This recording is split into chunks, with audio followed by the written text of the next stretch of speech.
Hello and welcome to the show.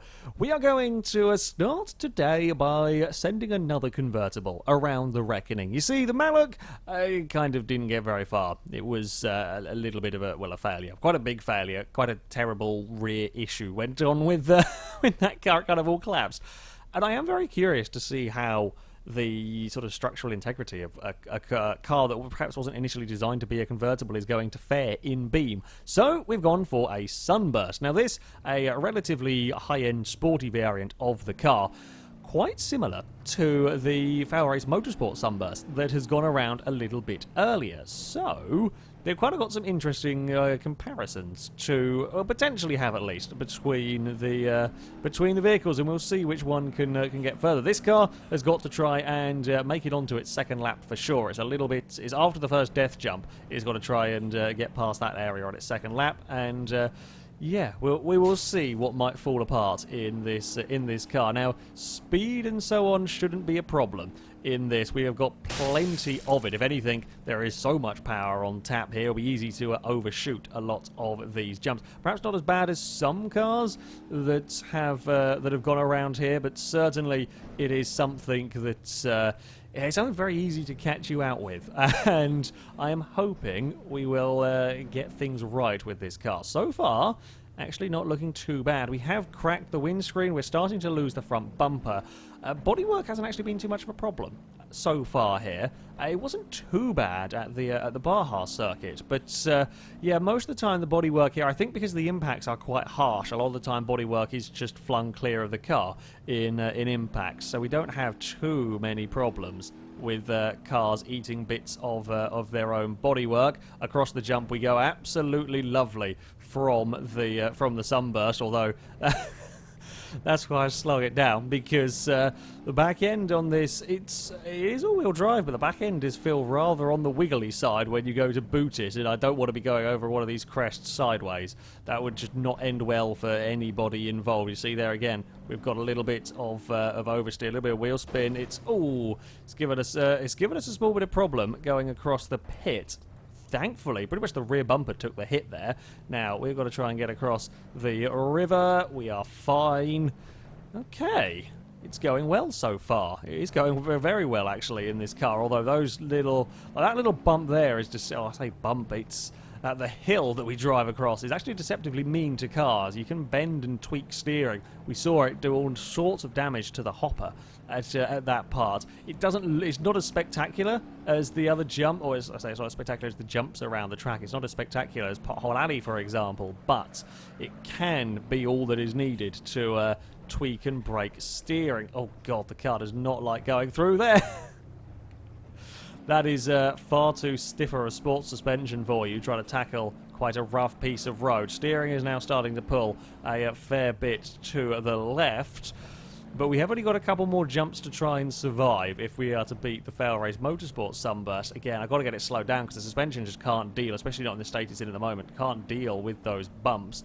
Here we go, across the death jump on lap 2, we have made it. Suspension again increasingly unhappy around here. The boot is, well, flapping about. It might not be long before we lose that fairly impressive wing. I'm not sure it's quite a full-on mighty wing, but a fairly impressive wing nevertheless.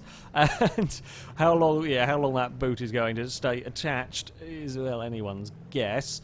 We have made it further, though. The FailRace Motorsport Sunburst kind of died just before that corner, and we are still going in the convertible. So as far as sort of structural integrity goes on the car, obviously not affected it too much. There are, of course, some other factors involved here. There are slightly different specs of car and so on, but it's certainly not terribly weak. It's certainly not falling apart easily around this course. Oh, really? That takes out the radiator? That has got to be the smallest, most mundane failure of a radiator we have ever seen. That's it's a little bit unlucky for the poor Sunburst. And this thing is likely to... Oh, that's a little bit quick over there. This thing is likely to overheat pretty damn fast. Big power, turbocharged engine. Oh, God, it might not matter if we twist through the air that much again. The wheel axles are really holding on well. We've not really got bent or buckled wheels or anything like that. We glide across the... What is going on? Convertible sports car. Well, we've decided to carry... Oh, and saved it. Oh, I think we managed to stall the car. Come on, get turned on now. Oh, we're losing exhaust. We decided to carry the wing in the rear seats. How far can we go with this? Ooh. How far can we go with this car? Something doesn't feel right there. What on earth was doing that? Just sudden big oversteer moment. That's peculiar. I wasn't quite prepared for the car to just randomly let go on me all of a sudden. What has got upset? I wonder if one of the wheels is a little bit tweaked, and with this being such a sports-based car, something upsets it. It kind of upsets the whole... Yeah, we've suddenly got chronic oversteer. There is a little bit of positive camber going on, but considering the cars we've got around this course, that's pretty minor. It's pretty small fry damage on here. And, okay, what it's doing to the car isn't terrible. I've just got to be aware of it, especially coming up towards the big jumps where we need that speed, where we need to have the speed to make sure we get across them. Got to be aware that we could get sideways if we are having to line up for jumps around corners. Oh, okay, we got away. That was a huge let-off. I thought we were about to go face first into the floor and have a lot of troubles. We kind of went face first into the floor, but we got away with a good landing. I'm wondering... I don't know quite how Beam deals with aero. I don't know how much that wing was giving this car. If we've got some sort of weird aero problems going on now that the wing is... It shouldn't, but I never quite know. It could just be the heavily damaged suspension is now starting to act up on the car, let's face it. Sports vehicle, around a track like this, your suspension is going to be hurting. It doesn't look too bad, but admittedly, yeah, you can see on the front, it was pretty low to begin with, and, well, it's even lower now, having, yeah, taken a big old battering around here. Across the big jump we go. Oh, big wheelie, big wheelie, big wheelie. Let's not go and try... Let's not go and try and wheelie our way through the motocross section. That's going to end in a very, very big disaster. Temperature, as I had kind of hoped, the radiator, whatever was the failure, relatively small. It isn't overheating particularly fast here. Oh, that's not good. No, we might get away with it. Ugh. It's a sickening crunch, but, again, no major parts have been affected by that, although as we're getting lower, it's not going to... it's not going to glide so nicely over there. I was wrong. It actually does dance its way very delicately over the river once more. This is a surprise. This is a very, very big surprise indeed. We are heading up to begin our fourth lap, and not many vehicles have achieved that feat at all around here. And we're heading on to our fourth lap in a car that is in very good shape. The Caldera made it, but the Caldera only had one steering wheel at the front for a hell of a long time. The Grand Marshal was looking a lot poorlier than this. The only car that has got up to this far and been in as good a condition as the convertible Sunburst here was the Lancer, was the Evo. That was doing very, very well at this stage. Oh, no, don't bobble your way down into the river now. That would be a dumb way to... That would be a dumb way to go out. We should still have, again, more than enough speed to make it across here. Big hit on the front end. We're going to skid along on our roof, but that does negate any serious damage to the wheels. As soon as I, saw that the car was going to end up, or sort of saw potential for the car skidding along its side, just completely let go of the steering so we don't run the risk of damaging the wheels or any more than has already happened, essentially. Across the jumps we go. Oh... Yeah, suspension is hurting. Suspension is hurting big time around here. But it isn't really affecting my the drivability of the car. Is just not being hampered by it. In, well, any way, shape or form. There is not that far to go. There is not that far to go at all to beat the Grand Marshal and to beat the Caldera if we can survive. If, and it is a big if, we can survive this next jump. We can see this car up into second place. It could even go after the Evo. Oh, that's a lot of speed. That's a far too much speed there. Again, we're going to get away with it. As we landed straight on our roof, that was a slight bit of panic from me when I realised quite how fast I was going. We're fine. We're fine. It's oh okay. So we're now starting to cave in the roof. Well, I say the roof, the windscreen. It's okay scraping along there a few times. I wouldn't want to do it too much because you potentially risk bending the chassis up. We'll wait and see on that front. Okay, coming up towards the pit for this next time. Oh, we were bobbling really awkwardly on the way up to that one. And I didn't want to get on the power because I was worried we were going to. Well, I was worried we were going to lose the back end and go across there sideways, and that wasn't particularly an enjoyable experience either. Come on, car, over we go. Right now we've started to get the now it's not quite as healthy as the Evo, or well, I say the Grand Marshal and the Caldera. It's ahead of them, so it doesn't matter. Incredibly, we have still got enough steering to guide this car across the less dangerous bits of the river. The steering wheel is very, very nearly through the windscreen. The car is now so bent up. Oh, the boots come back down again into the rear seats. Steering is still somehow working. The car is pretty much scraping along the floor at this stage. There is very little. Not that there was much to begin with, given that front suspension. We've still got incredible acceleration. I don't know what on earth we have done to the radiator in this car. Whatever it is, it was obviously only so minor that it's barely affecting the vehicle. We have got one more jump. One more jump is all we need to do, and we can go further than the Evo in a convertible road-going sports car. Who would have thought it? Oh god, we're in a little bit of bother, but again, we've got so much speed that we are fine. It's a bit of an awkward landing, and the game is kind of having a heart attack. The game doesn't know what to do. I don't know why Beam started doing that. It's very weird. But we have done it. We have got a new leader here at the Wreckoning. Just how far can this car go? I mean, it's really going to come down. The state that it is currently in is either going to come down to A, me making mistakes. Now, I've made two big ones on that last lap. I made two big mistakes that have damaged the car quite considerably. Here's the thing. The Sunburst was strong enough to deal with it, and a lot of cars are not. But the Sunburst was perfectly strong enough to deal with two very, very big impacts that would have scuppered a lot of weaker cars, a lot of lesser cars, perhaps. And if we can keep it out of trouble, I mean, this jump here is always going to be the least fun for the sports car, but it has got away with it. Oh, that wasn't quite what I wanted to do there. I'd hoped I could have landed in between the jumps. We had a perfect landing. I was not as fast there, though, as I had been hoping. Still, the Sunburst doesn't give up. Still, we keep on going. Can we really get 6 laps out of this car? Steering is now starting to pull a little bit, which is... Oh, the steering is actually pulling quite badly. Car! Oh, well, we've lost the front wheel. That was a problem. It was always a... Yeah, when the steering starts pulling, that's when you've got... Oh! Oh, no, we cannot make a 6th lap. Ow. Ow. Many ows in that. Oh, that rock just killed us.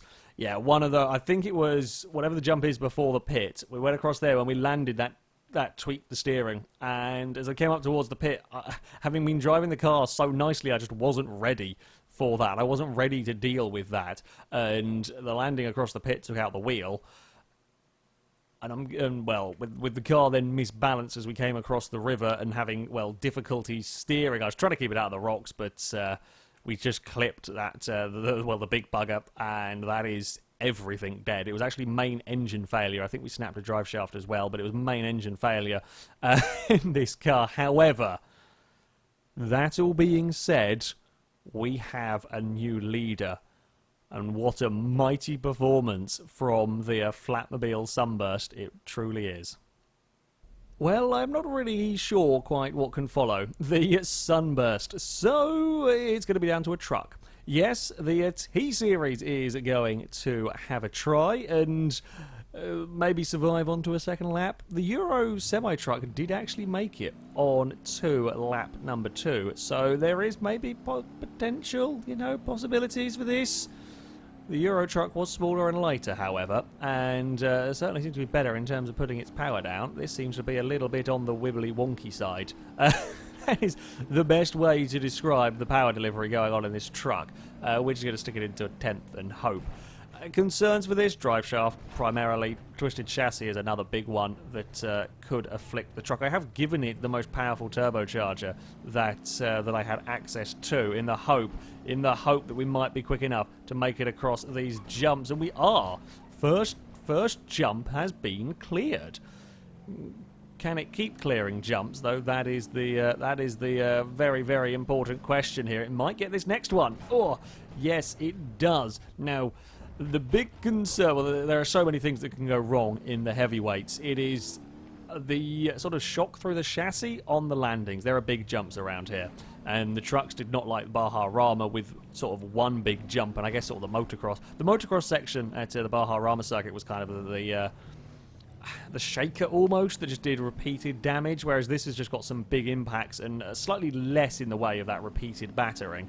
If the truck can be fast enough, if the truck can get up the momentum to get across these big jumps, it might just about be okay. If it doesn't, though, that is when we are going to have issues, because I don't think the chassis can take the battering. Having said that, that was a big impact. That was not a fun impact for the T-Series. I don't think that's moving, is it? Oh, it is. Annoyingly, the drive shaft is fine. The drive shaft is okay in the truck, but I'm fairly sure we don't have lockable diffs or anything in this. The drive shaft is perfectly okay, but that landing, it twisted the rear axle up, and that is a truck not going to move. Oh, I mean, I'm trying anything I can to get. If we can just get it moving, it might be okay. But I don't think it's going to happen, is it? Bugger. Bugger indeed. It did well to survive the first two big jumps, and it did kind of survive the third, but twisted axle would see the vehicle out. Same point that took out the Malloch, a little bit further. The Malloch was a little bit further down the road. So unfortunately, we have a new leader. We also have a new, well, last place. Not a massive surprise, the last place bit, but there we go. Our final vehicle for today is going to be a Formula 1 car. The FR17. You might have noticed the Sunburst lasted for a hell of a lot longer than ever expected. So I'm doing cars next that are not expected to survive a huge amount of time around here. That being said, the FR17 actually did do surprisingly well at the Baja Rama. So I'm going to have put the car on the wet tyres in the hope that we might have at least some grip when it comes to the gravel and dirt section here.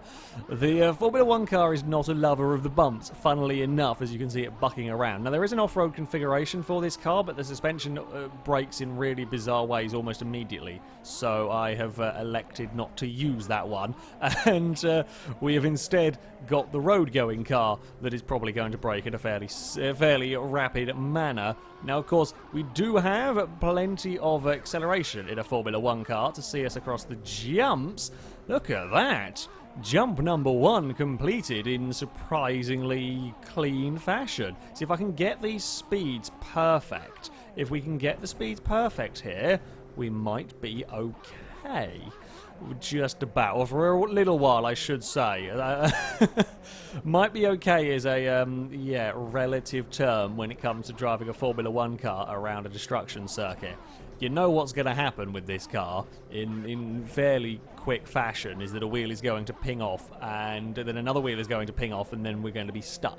So, it's kind of how long can we prolong the inevitable? I mean, can we go further than the truck? If we can get off lap 1, that would be an incredible achievement that I wasn't expecting. That's a really big jump. Please don't die, car. Please don't die. Oh, we've got away with it. We've got away with it so far. Now, the FR17 is a bit stronger than the FR16. It can actually survive punishment that, well, let's face it, a Formula 1 car probably shouldn't. That being said, though, this is still an extreme track. I'm having to be careful, not only because, well, it's a Formula 1 car and you can see how much it's bucking around, but also, oh, bad, bad, bad. Get out of the water, you moron. Yeah, it's bouncing around so much that trying to put any power down is very difficult. This isn't going to be fun. This isn't going to be fun. Get across the rocks. I think it has actually done that without tweaking anything. We haven't punctured a tyre or bent the steering. Radiator's been damaged. Oh, there goes a tyre. The way that these sort of ultra-grippy tyres work, it does have the car bounce around a lot uncontrollably at times. Same with the drag tyres. When you drive any of the drag cars, kind of does the same thing. And well, the Formula 1 car kind of extreme levels of grip, and also the wet tyres not ideal on tarmac surfaces. Now with a puncher trying to use any power is getting even worse. This is me just trying to drive the car down here. I don't even have a choice of trying to avoid potholes. It's keep it out of the wall and hope. But most amazingly, the Formula 1 car is on to lap number 2. The radiator is gone. It is going to overheat, and probably not in... Well, I say not in a huge amount of time. I am not able to use anywhere near the power of this car, so that does kind of help it, I guess, in terms of not overheating. Oh, come on now. Come back down. Get some control. It's really concerning what the fairly uncontrollable rear left is going to end up doing across some of these bumps where it's going to twist the car. Oh, that's not good. That's not good at all. Oh, we've lost both of the rear tyres now. Still going. Unbelievably, that second lap death jump of the Formula 1 car has survived it. It is in trouble now, though. The good news is... Oh, well, that's not good news really, is it? No, that's not good news at all. There goes the engine. There goes the... Everything's gone. Once that tyre was lost, just trying to deal with getting the power, getting the speed for the jumps was always likely to be a problem. The thing is, though, that is a very good showing from a Formula 1 car here. I thought that was going to go out on lap 1. I never thought that would see a second lap. I know it did okay at the Baja Rama circuit, but this is a very, very different track. And it did keep going. It was the loss of the tyre is really what did it. And, yeah...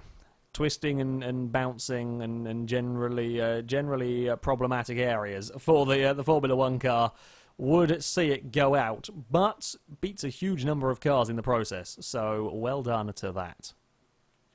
On to the results table, and we have a new leader. Yes, the Evo 9 has been beaten by the Sunburst convertible, a race version, a road version of the Sunburst also. That's an incredible, incredible showing. As it got more and more damaged, a couple of mistakes from me as well, but the strength of that car to keep going for as long as it did after a couple of big, heavy hits is not what I expected necessarily from the vehicle, and that is a, yeah, really, really rather impressive run. We have to go a fair bit further down to find the FR17. That being said, though, while it is in 19th place, that is a Formula 1 car at a notoriously destructive track. To have survived onto its second lap is damn good. I really did not expect to see that car make it onto the second lap whatsoever. But it did. Again, a couple of big crashes towards the end would see it. As the tyre was gone, it was very, very difficult to drive. But making it that far is very good going. And, well, there's been a battle at the top, but of course we now have a battle at the bottom. The T-Series will go last in 36th place with that twisted rear axle. Amazingly, it wasn't the drive shaft. It got the first couple of jumps pretty well, but big landing across the third jump. And while the drive shaft was okay, that I wasn't expecting to see, the way the axle was twisted up meant there was going to be no drive for the big truck. Perhaps not so surprising, though, to see the T-Series take up its last place position. That, though, is going to be it for this video. As ever, I shall link all of the mods used in the description, so you can download them, have a go with them yourself. But thank you very much for watching, and until next time, goodbye.